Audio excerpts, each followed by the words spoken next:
আসসালামু আলাইকুম। আজকে আপনাদের সামনে কথা বলবো ইথার টপিকটা নিয়ে। ইথার যে টপিক, এর প্রস্তুতি এবং শনাক্তকরণ এই দুটাই খুব গুরুত্বপূর্ণ।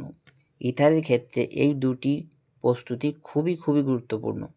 ইথার উইলিয়ামসন ইথার সংশ্লেষের মাধ্যমে প্রস্তুত করা যায় এবং গিগনাট বিকারক থেকে এটি প্রস্তুত করা যায় এবং এর শনাক্তকরণের ক্ষেত্রে গাঢ় সালফিউরিক অ্যাসিড সহ বিক্রিয়া করালে ইথার শনাক্তকরণ করা যায় এবং ফসফরাস পেন্টাক্লোরাইড সহ বিক্রিয়া করলে এই ইথার শনাক্তকরণ করা যায়। এবং আরেকটি টপিক হচ্ছে আমাদের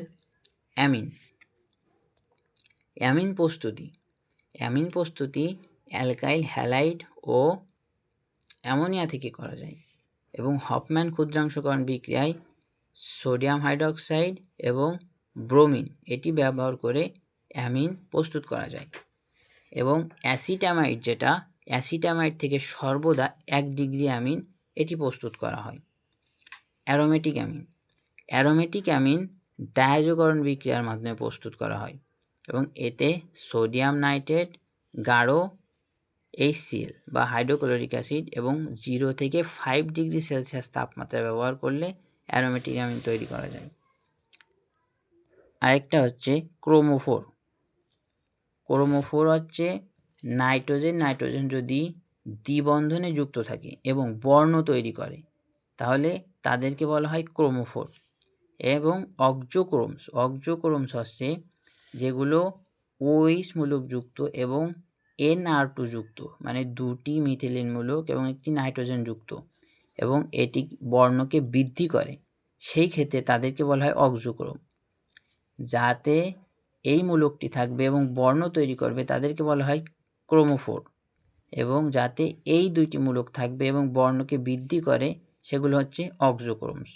এই দুটো অনেকে ঘুলিয়ে ফেলে, এটা দেখলে আশা করি ইনশাল্লাহ কেউ ঘুলিয়ে ফেলবে না। তারপর অ্যামিনের শনাক্তকরণ। অ্যামিন শনাক্তকরণ করা হয় কার্বিলামিন পরীক্ষার মাধ্যমে।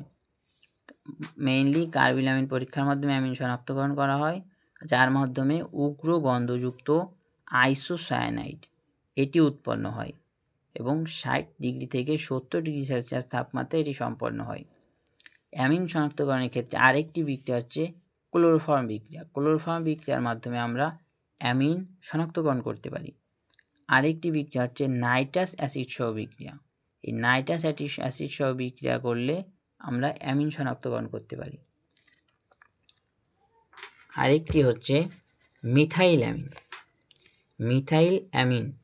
এটি হচ্ছে পচা মাছে দুর্গন্ধ তৈরি করে, অ্যামোনিয়া থেকে অধিক ক্ষারধর্মী। মিথাইল অ্যামিন অ্যামোনিয়া থেকে অধিক ক্ষারধর্মী, অ্যানিলিন থেকে সবল, চামড়া শিল্পে লোমনাশক। ইথাইল অ্যামিন মরিচারোধী। ফিনাইল অ্যামিন রঞ্জক ও সালফার তৈরি করতে ব্যবহার করা হয়। সবাইকে ধন্যবাদ।